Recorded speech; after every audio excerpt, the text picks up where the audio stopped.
बाबा मेरी यादों को सीने में समा लेना।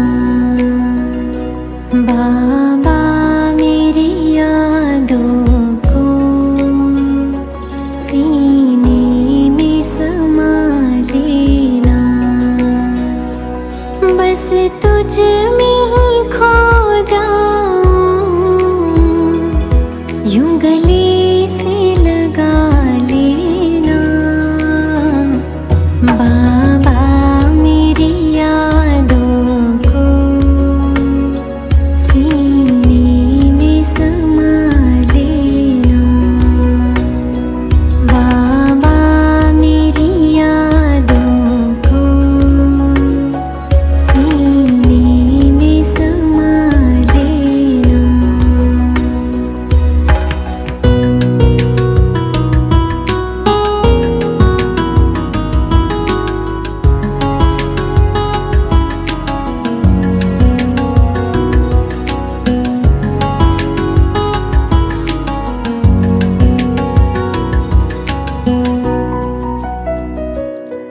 संसार से क्या हासिल, एक बाबा अपना है।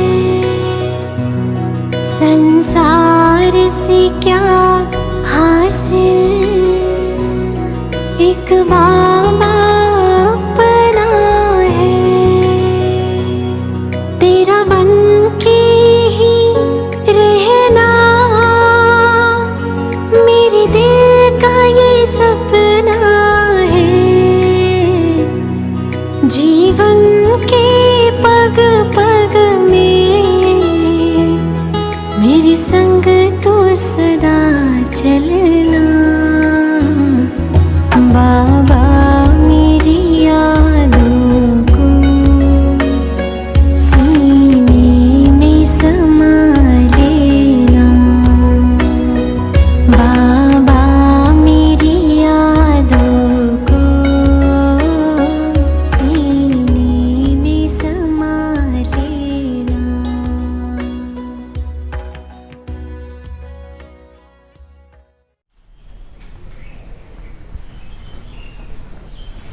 ओम शांति। आज बाबा की 13 जनवरी 2021 की महावाक्य सुनेंगे। बाबा कहते, मीठे बच्चे, तुम्हारे मुख से सदैव ज्ञान रतन निकलने चाहिए। हमारे मुख से क्या निकलना चाहिए? सदैव ज्ञान रतन, पत्थर नहीं निकालना चाहिए। तुम्हारा मुखड़ा सदैव हर्षित रहना चाहिए, है ना। मुखड़ा भी सदैव हर्षित रहना चाहिए। प्रश्न है, जिन बच्चों ने ब्राह्मण जीवन में ज्ञान की धारणा की है, उनकी निशानी क्या होगी?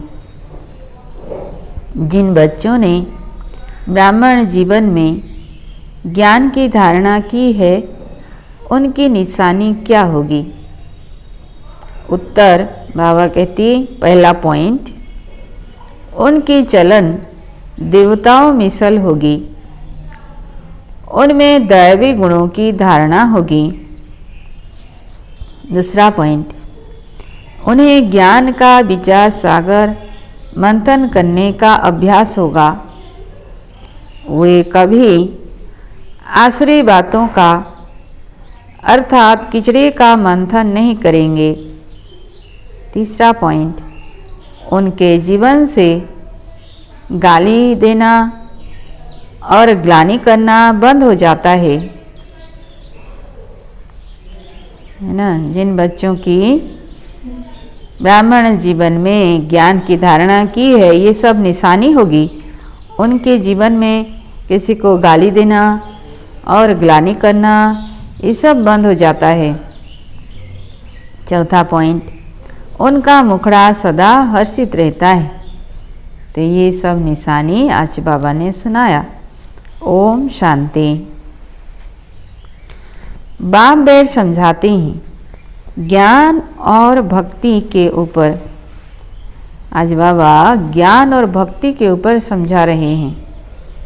यह तो बच्चे समझ गए हैं, भक्ति से सद्गति नहीं होती है और सतयुग में भक्ति होती नहीं, ज्ञान भी सतयुग में मिलता नहीं। कृष्ण न भक्ति करते हैं न ज्ञान की मुरली बजाते हैं। मुरली माना ही ज्ञान देना। ये जो मुरली बाबा सुना रहे हैं, मुरली माना ही ज्ञान है। वो कोई काट की मुरली नहीं है। गायन भी है ना मुरली में जादू, तो जरूर कोई जादू होगा ना। सिर्फ मुरली बजाना वह तो कॉमन फकीर लोग भी बजाते रहते हैं। इस मुरली में ज्ञान का जादू है और ज्ञान को जादू तो नहीं कहेंगे, मुरली को जादू कहते हैं। तो यही मुरली सुनने के लिए कितना दूर दूर से भाई बहन आते हैं। जो सच्चे गोप गोपियाँ हैं, वो कितना भी काम हो, 1000 काम हो तो भी मुरली सुनने के लिए जरूर आएंगे, क्योंकि मुरली में जादू है। ये मुरली द्वारा स्वयं भगवान हमें शिक्षा देते हैं। मुरली भगवान की वाणी है, महावाक्य है। मुरली से ही हमारे जीवन की परिवर्तन होती है। तो जिनको मुरली के महत्व का पता है, वो कभी भी मुरली मिस नहीं करेंगे। बाबा कहते मुरली को जादू कहते हैं। मनुष्य से देवता बनते हैं ज्ञान से, है ना। मुरली से क्या जादू होता है? मनुष्य से देवता बनते हैं।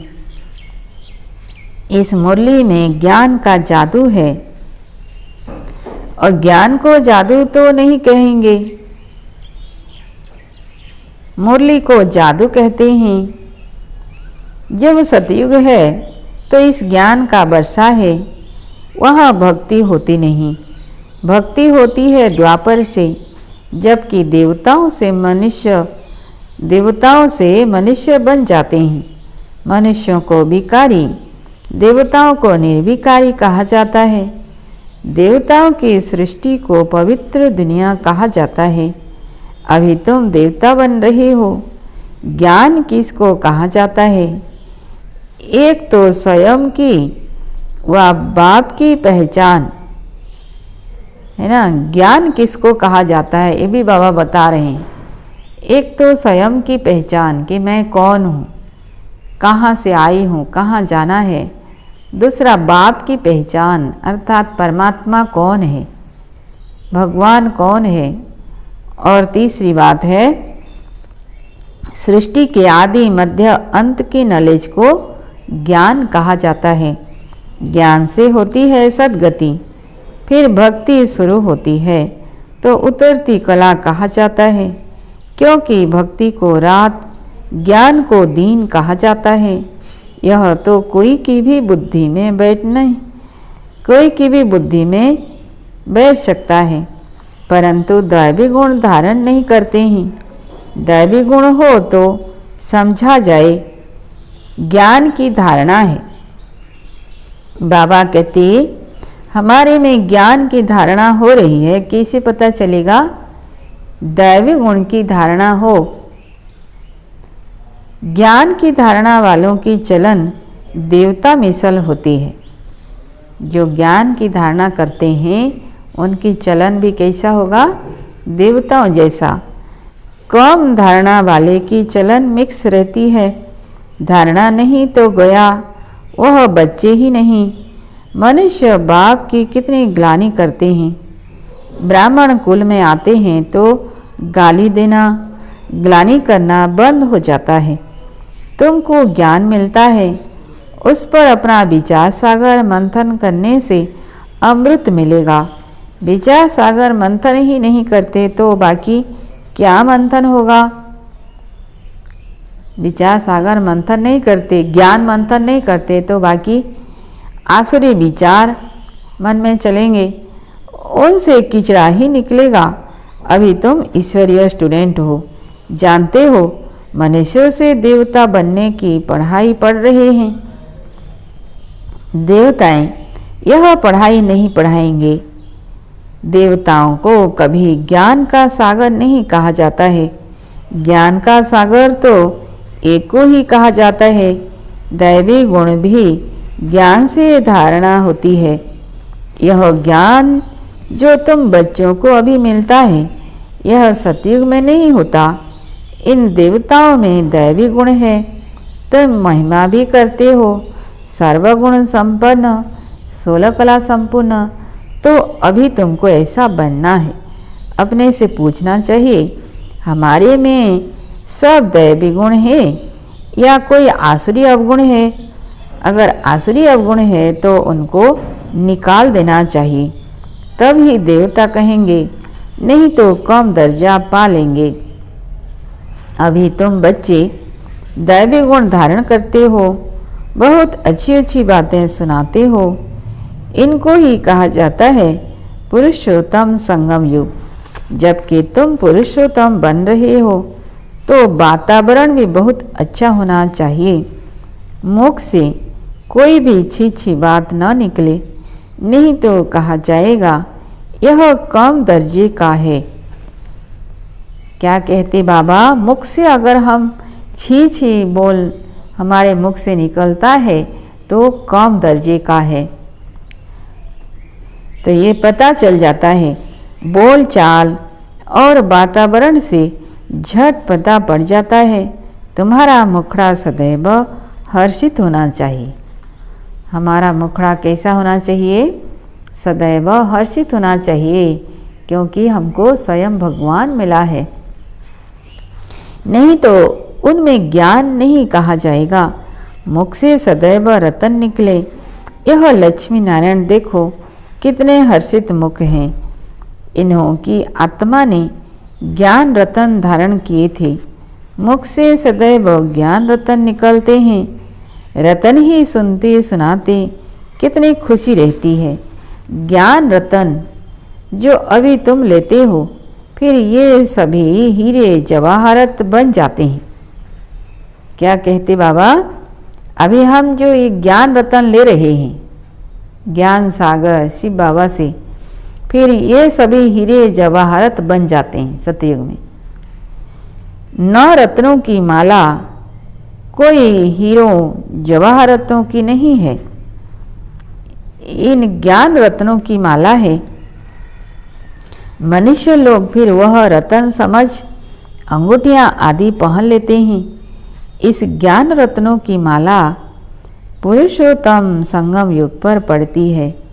यह रतन ही तुमको भविष्य 21 जन्मों के लिए मालामाल बनाते हैं। इनको कोई लूट न सके। यहाँ तुम यह हीरे जवाहरत पहनो तो झट कोई लूट ले जाए। यहाँ कोई हीरे जवाहरत का हार पहनेंगे तो क्या होगा? कोई लूट के ले जाएगा। तो अपने को बहुत बहुत समझदार बनाना है। आसुरी अवगुणों को निकालना है।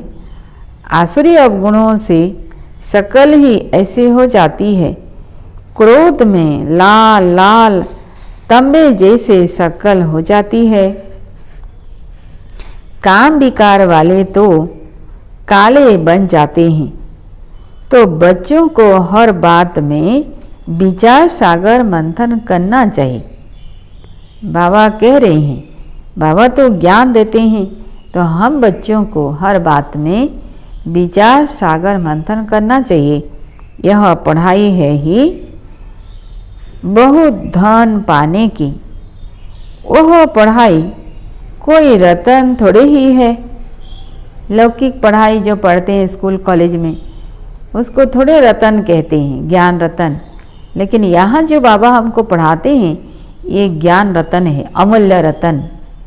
एक एक ज्ञान का मूल्य लाखों करोड़ों से भी जास्ती है। हाँ, नॉलेज पढ़कर बड़ा पोजीशन पा लेते हैं, तो पढ़ाई काम आई ना। वो भी जो स्कूल में पढ़ते हैं, पढ़ाई तो काम आती है। तो पढ़ाई ही धन है, वह है हद का धन, फिर यह है बेहद का धन। है दोनों पढ़ाई। अभी तुम समझते हो बाप हमको पढ़ाकर विश्व का मालिक बना देते हैं। वह अलग काल क्षण भंगुर की पढ़ाई है, एक जन्म के लिए, फिर दूसरे जन्म में नए सिर पढ़ना पड़े। वहाँ धन के लिए पढ़ाई की दरकार नहीं। वहाँ तो अभी के पुरुषार्थ से अकीचार माने अथाह धन मिल जाता है। धन अविनाशी बन जाता है। देवताओं के पास धन बहुत था, फिर जब भक्ति मार्ग अर्थात रावण राज्य में आए तो कितना था, कितने मंदिर बनाए हुए हैं। फिर आकर मुसलमानों आदि ने धन लूटा, कितने धनवान थे। आज की पढ़ाई से इतना धनवान कोई बन नहीं सकेंगे। बाबा कहते आज की पढ़ाई से कोई कितना भी कमाए, परंतु द्वापर युग जितना धनवान कोई बन नहीं सकेंगे। तुम अभी जानते हो हम इतनी ऊंची पढ़ाई पढ़ते हैं जिससे यह देवी देवता बनते हैं, तो पढ़ाई से देखो मनुष्य क्या बन जाते हैं, गरीब से साहूकार। अभी भारत भी कितना गरीब है। साहूकारों को तो फुर्सत ही नहीं है, अपना अहंकार रहता है, मैं फलाना हूँ। इसमें अहंकार आदि मिट जाना चाहिए। हम आत्मा हैं। आत्मा के पास तो धन दौलत हीरे जवाहरत आदि कुछ भी नहीं है। बाप भी कहते हैं देह सहित सब संबंध छोड़ो। आत्मा शरीर छोड़ती है तो साहूकारी आदि सब खत्म हो जाती है। जब नए से पढ़कर फिर धन कमावे, या तो दान पुण्य अच्छा किया हो तो साहूकार के घर जन्म लेंगे। कहते हैं ना, पास्ट के कर्मों का फल है। नॉलेज का दान किया होगा, वह कॉलेज धर्मशाला आदि बनाई है तो उसका फल मिलता है, परंतु अलग काल के लिए। यह दान पुण्य भी यहाँ किया जाता है, सतयुग में नहीं किया जाता। सतयुग में अच्छे ही कर्म होते हैं, क्योंकि अभी का वर्षा मिला हुआ है। वहाँ कोई का भी विक्रम होता नहीं, क्योंकि रावण ही नहीं है। गरीबों का भी विक्रम नहीं बनेगा। सतयुग में गरीबों का भी विक्रम नहीं बनेगा। यहाँ तो साहूकारों के भी विक्रम बनते हैं, तब तो यह बीमारियाँ आदि दुख होते हैं। वहाँ विकार में जाते ही नहीं तो विक्रम कैसे बनेंगे। बाबा कहते हैं सारा मदार है कर्मों पर। हम कैसा कर्म कर रहे हैं, सवेरे से लेकर रात तक इस कर्मेंद्रिय द्वारा कर रहे हैं ना, 5 तत्वों के शरीर द्वारा कर्म कर रहे हैं, तो सारा मदार है कर्मों पर। यह माया रावण का राज्य है, जो मनुष्य विकारी बन जाते हैं। बाप आकर पढ़ाते हैं निर्विकारी बनाने लिए। बाप निर्विकारी बनाते हैं और माया फिर विकारी बना देती है।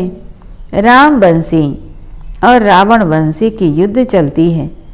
तुम बाप के बच्चे हो, वह रावण के बच्चे हैं। कितने अच्छे अच्छे बच्चे माया से हार खा लेते हैं। माया बड़ी प्रबल है, फिर भी उम्मीद रखते हैं।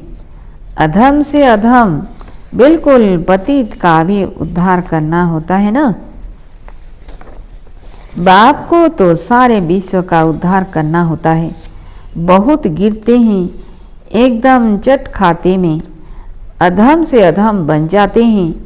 ऐसे का भी बाप उद्धार करते हैं। अधम तो सब हैं रावण राज्य में, परंतु बाप बचाते हैं। फिर भी गिरते रहते हैं तो बहुत अधम बन जाते हैं। उनका फिर इतना चढ़ना नहीं होता है। वह अधमपना अंदर खाता रहता है। जैसे तुम कहते हो, अंतकाल जो नारायण सुमरे और अंतकाल जो स्त्री सुमरे, उनकी बुद्धि में वह अधमपना ही आता रहेगा। तो बाप बैठ बच्चों को समझाते हैं, कलप कलप तुम ही देवता बनते हो, जानवर बनेंगे क्या?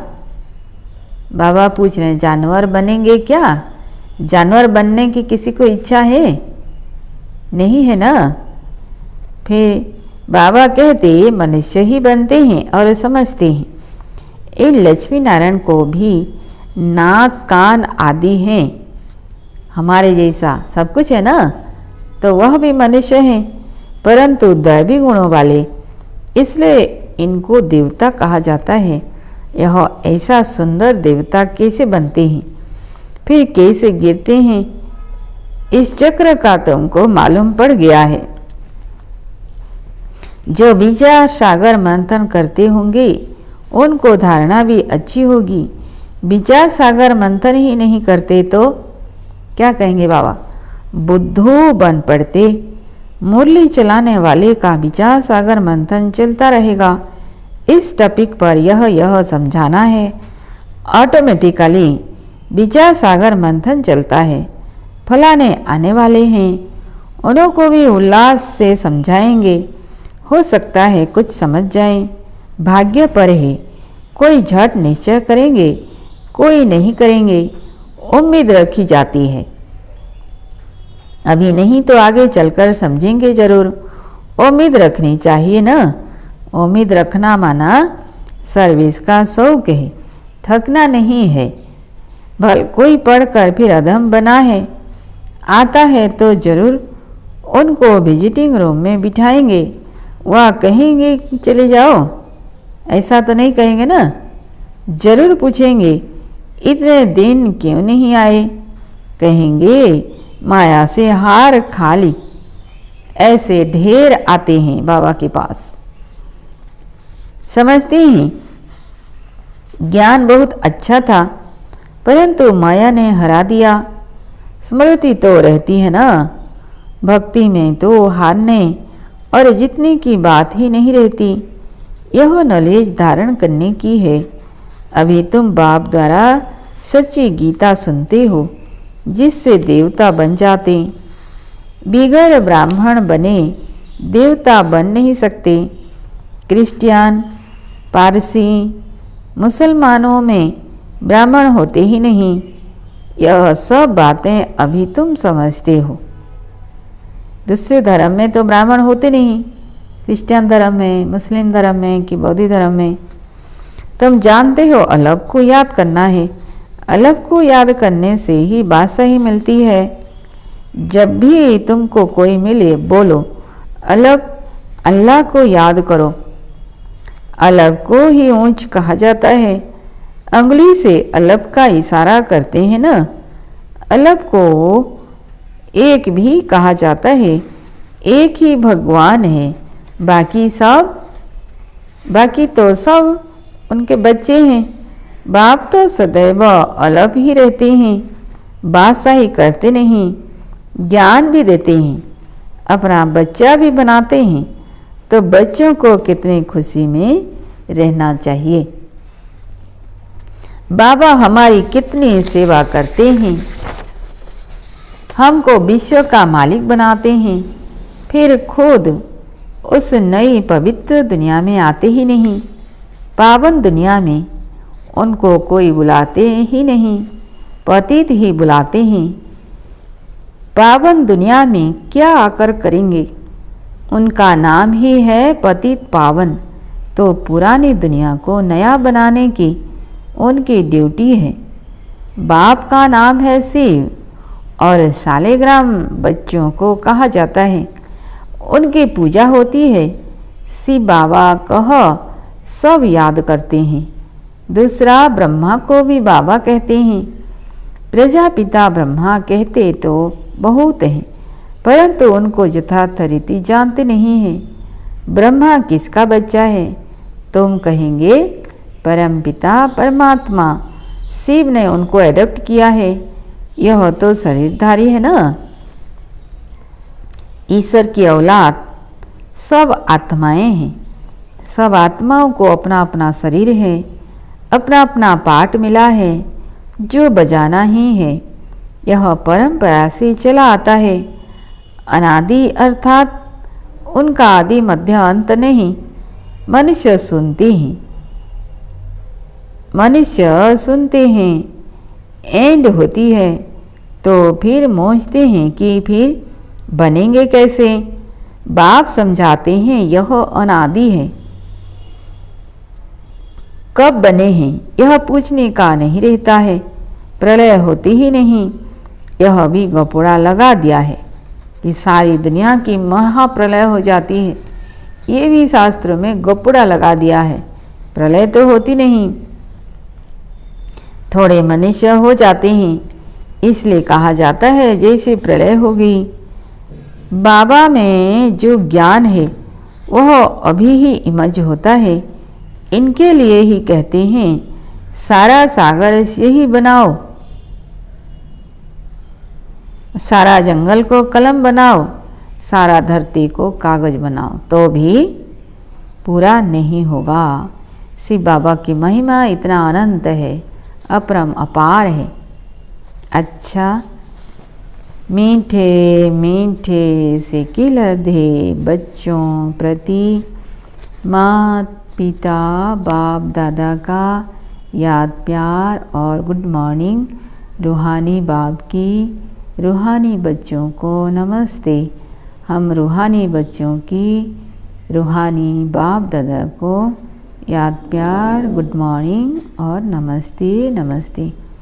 धारणा के लिए मुख्य सार। पहला पॉइंट, अपने हर्षित मुखड़े से बाप का नाम वाला करना है। अपने हर्षित मुखड़े से बाप का नाम वाला करना है। ज्ञान रतन ही सुनने और सुनाने हैं। गले में ज्ञान रत्नों की माला पड़ी रहे। आसुरी अवगुणों को निकाल देना है। आसुरी अवगुणों को निकाल देना है। दूसरा पॉइंट, सर्विस में कभी थकना नहीं है। उम्मीद रख शौक से सर्विस करनी है। विचार सागर मंथन कर उल्लास में रहना है।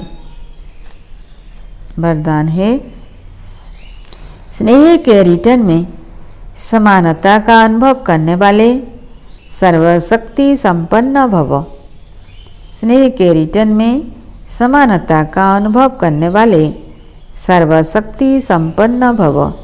विस्तार में, जो बच्चे बाप के स्नेह में सदा समाये हुए रहते हैं उन्हें स्नेह के रेस्पॉन्स में बाप समान बनने का वरदान प्राप्त हो जाता है।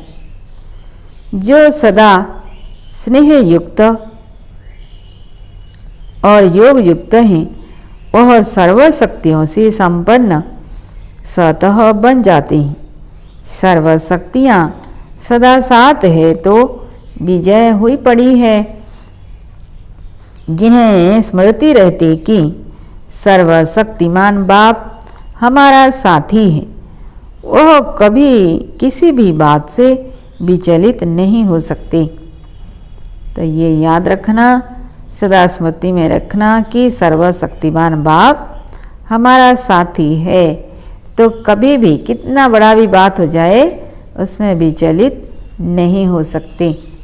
स्लोगन, पुरुषार्थी जीवन में जो सदा संतुष्ट और खुश रहने वाले हैं। पुरुषार्थी जीवन में जो सदा संतुष्ट और खुश रहने वाले हैं वही खुश नसीब हैं। ब्रह्मा बाबा की 18 कदम, आज है 13 नंबर कदम। शक्तिशाली मनसा द्वारा श्रेष्ठ वाइब्रेशन फैलाने की सेवा। शक्तिशाली मनसा द्वारा श्रेष्ठ वाइब्रेशन फैलाने की सेवा ब्रह्मा बाबा करते थे। जैसे ब्रह्मा बाप रात को जाग करके भी वाइब्रेशन फैलाने की सेवा करते थे। इस बात में जो ओटे सो अर्जुन, कोई भी सेवा करते, रोटी बनाते, पहरा देते, शक्तिशाली स्मृति स्वरूप में रहो, मनसा से विश्व की सेवा करो। विश्व सेवाधारी एक काम नहीं, विश्व सेवाधारी एक काम नहीं, डबल काम करते हैं। स्थूल हाथ चलते रहें और मनसा से शक्तियों का दान देते रहो। गुणमूर्त बनकर सेवा करो तो डबल जमा हो जाएगा। अच्छा, ओम शांति।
पलट गया पता मेरे भाई।